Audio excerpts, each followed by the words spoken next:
பெரிய விஷயமாக இருந்தாலும் அதை சரியாக அந்த நேரத்தை கால்குலேட் பண்ண முடியாததுனால அவங்க அதெல்லாம் விட்டுட்டாங்க. அதனால் இப்படி தான் ஜாதகம் சொல்லிட்டு இருக்காங்கங்கிறத புரிஞ்சுக்கோங்க.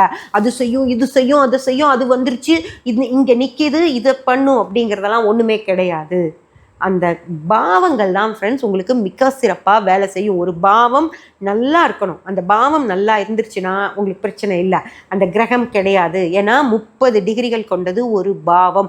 அந்த நேரத்தை அந்த கிரகம் கடந்து போய்கிட்டு இருக்கப்போ உங்களுக்கு சில வேலைகளை செய்யும் அப்படிங்கிறத பாவம் தான் முடிவு பண்ணும். நமக்கு லக்னத்திலிருந்து வரக்கூடிய பாவங்கள். அதனால் பாவம் அப்படிங்கிறது ரொம்ப முக்கியம். கிரகம் தான் முக்கியம் அப்படின்னு சொல்கிறத சாதாரணமாக எடுத்துக்கோங்க. அதுக்கு பரிகாரங்கள் சொன்னாலும் அதெல்லாம் செய்ய வேண்டிய அவசியம் இல்லை. உங்களுக்கு தோஷம் இருக்குது, ராகு கேது தோஷம் இருக்குது. ராகு 2ல் இருந்தால் 8ல் இருந்தால் 7ல் 1ல் 7ல் இருந்தால் ராகு கேது தோஷன்றாங்க. அந்த இடத்துல இருக்கிறதெல்லாம் தோஷம் கிடையாது. அதே போல் செவ்வாய் 2, 4, 7, 8, 12 செவ்வாய் இருந்தால் தோஷம்னு சொல்கிறாங்க.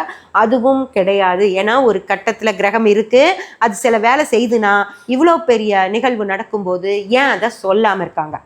புரிஞ்சுலுங்க? அதுவும் நியூ இயர் அன்னைக்கு நடக்குது, ஏன் சொல்லலை?